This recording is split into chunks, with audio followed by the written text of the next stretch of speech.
অস্থির পরিস্থিতির মধ্যে রয়েছে বাংলাদেশ। দিকে দিকে হিংসার আগুন জ্বলছে। বাংলাদেশের হাসিনা সরকারের গোপন কুঠুরি, আয়নাঘরের অন্ধকার অত্যাচারের হার হিম কাহিনীর কথা শোনাবো আপনাদের। সেখানে যারা যারা বন্দী ছিলেন, কেন তাদের সেখানে নিয়ে যাওয়া হয়েছিল, কেমন ছিল আয়নাঘর, কি চলতো তার ভেতরে, তারপর কেমন অত্যাচার করা হতো, শুনুন তাদেরই মুখ থেকে। সেলিম হোসেন আয়নাঘরের বন্দী, কি বলছেন শুনবো। ওই রুমের ভিতরে আপনার অনেক লেখা, ওয়ালের মধ্যে খোদাই করে লিখছে। আমার মনে হচ্ছে যে এখানে কত লোককে যে রাখা হয়েছে এটা অনুভব করার মতো না। এক একজনের লেখার হাতের স্টাইল এক এক রকম। আমাকে ডিজিএফআই ধরে নিয়ে আসছে, আমাকে ডিজিএফআই অ্যারেস্ট করছিল বাড়ি থেকে, এরকম অনেক লেখা। আর অনেকে আবার নাম্বার লিখে রাখছে যে যদি সম্ভব হয় আমার পরিবারকে কেউ বললেন যে আমাকে যেন খোঁজ করে, আমাকে সরকার এখানে এইভাবে বন্দি করে রাখছে। প্রাক্তন সেনাকর্তা হোসেনুর রহমান ওই আয়নাঘরের বন্দী ছিলেন, কি বলছেন তিনি, তার কি অভিজ্ঞতা শুনবো। আমার নাম লেফটেন্যান্ট কর্নেল মোহাম্মদ হাসিনুর রহমান, বীর প্রতীক। সেনাবাহিনীতে 28 বছর চাকরি করেছিলাম, তারপর বরখাস্ত। আমি যেহেতু আগে চাকরি করছি ঢাকা শহরে, মিলিটারি পুলিশের অফিস অফিসার ছিলাম আর্মি এমপি ইউনিটের, তা আমি এলাকাটা চিনে ফেলি, স্থানটাও চিনে ফেলি। যে নতুন যে কমপ্লেক্স গুম হাউজের, সেটা হলো পাঁচটা করে রুম, প্রতি 5টা রুমের সাথে একটা করে বাথরুম। যেই পাশে আমি ছিলাম, অর্থাৎ পশ্চিম পাশের 5টা রুমের সাথে যেই বাথরুম, সে বাথরুমে 2টা প্যান আছে, একটা লো প্যান, একটা হাই কমোড। আমি হাই কমোডের উপরে উঠে একজস্ট ফ্যান দিয়ে বাইরে তাকাই, আমি দেখতে পাই পুরান বিল্ডিং, এবং আমি চিনতে পারি মোটামুটি এর এলাকাটা কোনটা।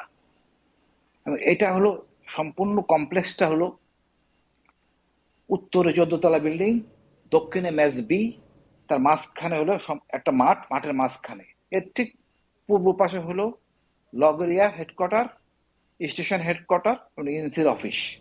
পশ্চিম পাশে হলো এমটি শেড, ডিজিএফআই এর এমটি শেড, এবং উত্তর পূর্ব কোণে হলো ডিজিএফআই এর মসজিদ। এই গুম হাউসটার ছদ্ম নাম হলো আয়নাঘর। আয়নাঘরের বন্দী শেখ মোহাম্মদ সেলিম হোসেন আর কি বলছেন শুনবো। আর ফ্যান বন্ধ করলে আপনাকে আরেকটা জিনিস বলি, অনেক লোকের কান্নার শব্দ আসে, কিন্তু ওইটা ফ্যান ছাড়া থাকা অবস্থায় বোঝা যায় না। ফ্যানটা বন্ধ করলে কান্নার শব্দ শুনতে পাই। আর যখন টয়লেটে নিয়ে যায় তখনও ওনাদের কান্নার শব্দ শোনা যায় না। কারণ হলো ওই সময় আপনার ফ্যান বাইরে আপনার রুম থেকে যখন আমাদেরকে বের করতো চোখ বেঁধে, ওইখানের শব্দটা আরো বিকট হইতো।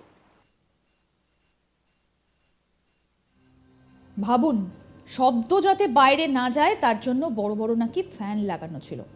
আরো একবার শোনাই আয়নাঘরের বন্দী হাসিনুর রহমান কি বলছেন এই বিষয়ে। কোনো কিছু যাতে শোনা না যায়, ভিতরে কোনো শব্দটা বাইরে না যায়, এটা বড় একজস্ট ফ্যান ইউজ করে, খুব বড় বড়। যেমন ওই প্রতি 5টা রুমের সাথেই 2টা একজস্ট ফ্যান, অর্থাৎ ওই 10টা রুমের সাথে 4টা একজস্ট ফ্যান, যাতে কোনো শব্দ ভিতর থেকে বাইরে না যায়, বাইরের শব্দ ভিতর থেকে ভিতরে না আসে।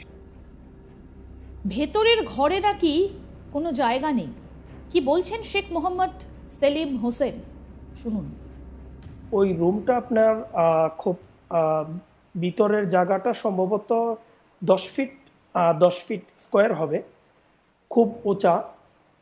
আর রুমে আপনার কোনো জানালা নাই, একটাই দরজা, আপনার একটা গ্রিলের দরজা আর একটা কাঠের দরজা, একটা এক্সজস্ট ফ্যান আছে উপরে, আর উপরে একটা মাত্র লাইট ছিল একেবারে উপরে ছাদের মধ্যে।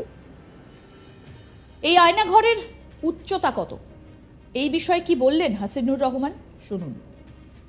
16 রুমের কমপ্লেক্সটা খুব পুরনো আমলের, অনেক পুরো। আমি 90 সালে ছিলাম আর্মি এমপিতে অফিস অফিসার হিসেবে, তখন আমি এটা এরকমই দেখি। এটা উচ্চতা 18 ফিট, দেওয়ালগুলি মসৃণ, প্রত্যেকটা রুমের সাথে একটা করে লাইট আছে, এবং একজস্ট ফ্যান আছে একটা করে।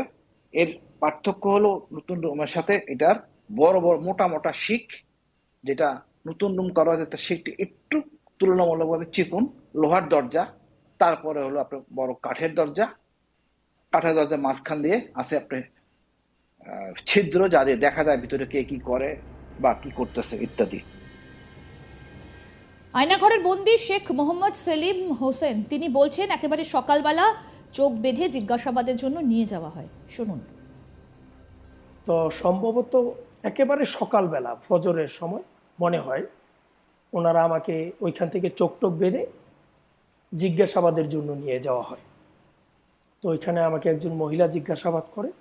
তো উনি আমাকে জিজ্ঞাসাবাদ করলো আমার নাম, আমার টোটাল পরিচয়, আমি কি করি, সম্ভবত আইএল বা আইএসএল পাকিস্তানের একটা গোয়েন্দা সংস্থার কথা আমাকে জিজ্ঞেস করলো। তো বললো যে পাকিস্তানের আইএসএল ওইটার সদস্য নাকি আমি। তো আমি বলছি যে আমি এটার নাম শুনি নাই কোনোদিন।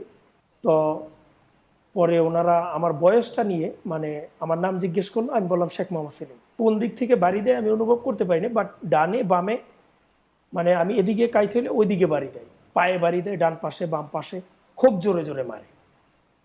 তো আমিও খুব কান্নাকাটি করি, সব বিষয়ে জিজ্ঞাসাবাদ করে। তো আমার একটু চুপ করে রইলো ওনারা। ওই মহিলা হঠাৎ করে জিজ্ঞেস করলো, শেখ মোহাম্মদ সেলিম? আমি বললাম জি। বলল যে আপনি কখনো পঞ্চগড় গেছেন? আমি বললাম যে না। তারপরে জিজ্ঞেস করলো যে আমাকে সম্ভবত আপনার গোপালগঞ্জের যে কোনো একটা এরিয়ার নাম বলল, যে আপনি গোপালগঞ্জ সম্ভবত কি জানি কোতোয়ালিপাড়া হয়তো এরকমই একটা নাম হইতে পারে, যে ওইখানে আমি নাকি বোমা পুঁতে রাখছিলাম শেখ হাসিনাকে হত্যা করার জন্য। আমি বলছি যে না, আমি ওই এলাকাতে কখনো যাইনি। এই বিষয়ে আয়নাঘরে 4.5 মাসের রিমান্ডে থাকা কূটনৈতিক মারুফ জামান তিনি কি জানিয়েছেন, এবার তার কথা শোনাবো। ওরা বলে আমরা নাকি কিংস অফ দ্য আন্ডারগ্রাউন্ড, আমরা মাটির নিচের রাজা, রাতের রাজা আমরা, আমাদেরকে চ্যালেঞ্জ করার কেউ নাই এই বাংলাদেশে, এই পৃথিবীতে। আমরা যা করবো তাই করবো, আমরা এত পাওয়ারফুল, যা বলি তাই করো, না ডেড বডি রাস্তার পাশে গুলি করে ফেলা রেখে লাশ ফেলে আসবো। কত যে থ্রেট! তোমার মেয়েকে গুলি করে দিব, তোমার মেয়েকে যখন রাস্তায় বের হয় আস্তে করে ছুরিটা নিয়ে ঢুকাই দিব। একটা মাথায় বাড়ি দিয়ে রিক্সা দিয়ে যায় তো, স্কুল ইউনিভার্সিটি যায় না, তাহলে জানতো কিন্তু আমার মেয়ে কী করে। আমরা এক মেয়ে ছিল, একটা মেয়ে বাইরে ছিল।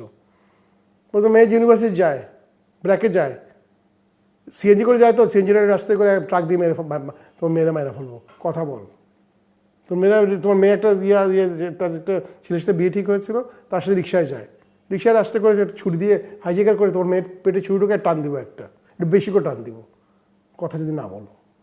মানে এমন কোনো থ্রেট নাই তারা দেয়নি আমাকে, কন্টিনিউয়াস রিপিটেড। এইভাবে করে তারা 4.5 মাস আমাকে যেখানে রেখেছিল প্রথমে, সেটাকে নাকি তারা বলে রিমান্ড সেল, 4.5 মাস রিমান্ড।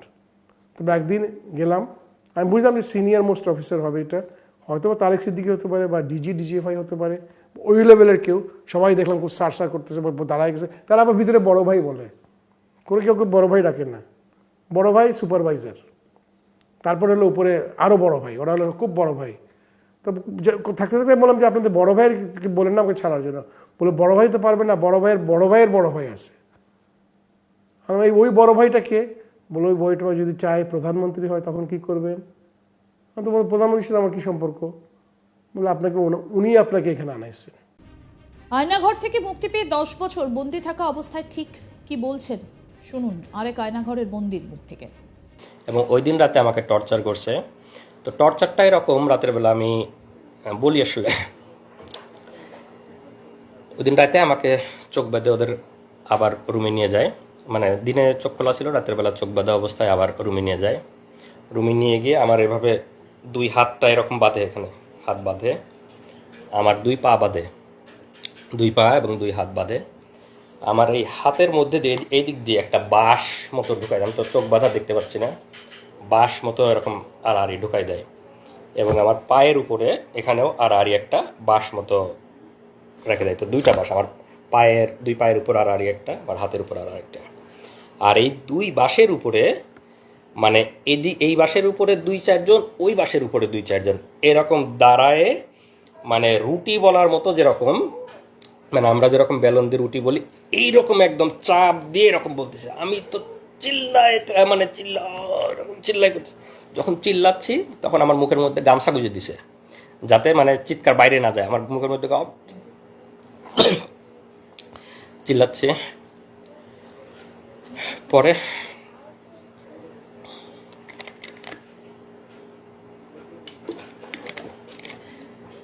এভাবে প্রায় 15-20 মিনিট আমার উপর ভয়াবহ টর্চার চালায় ওরা। আরেকজনের কথা শুনুন।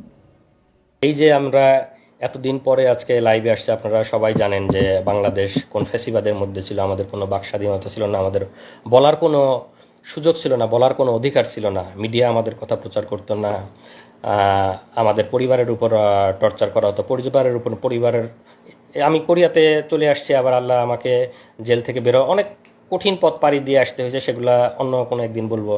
তারপরেও আমার এখানে পিএইচডি ডিগ্রি হয়েছে, আল্লাহ আমাকে ভালো চাকরি মিলাইছে, অনেক ভালো আছি, কিন্তু তারপরেও তো মানে দেশের প্রতি টান আছেই।